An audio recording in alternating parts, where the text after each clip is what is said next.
నాకు తెలిసి ఒక ప్రజాప్రతినిధి చాలా పైకి వచ్చిండు.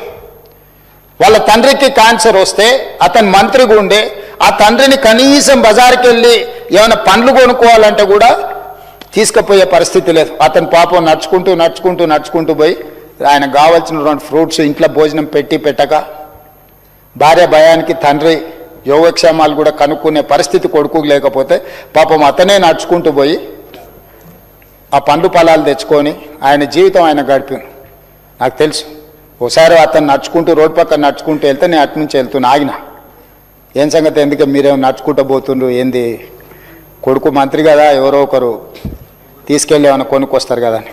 ఎందుకులేని ఆయనని ఇబ్బంది పెట్టుడు, నాకు లేదు నా పని నేను చేసుకుంటాను. ఈ మధ్య కాలంలో ఆ తండ్రి చనిపోయినప్పుడు మన వాళ్ళందరూ కూడా పోయి పరామర్శించి వచ్చింది ఆ మాజీ మంత్రిని. కానీ అతను తండ్రి పట్ల వ్యవహరించిన తీరు చాలామందికి తెలియదు.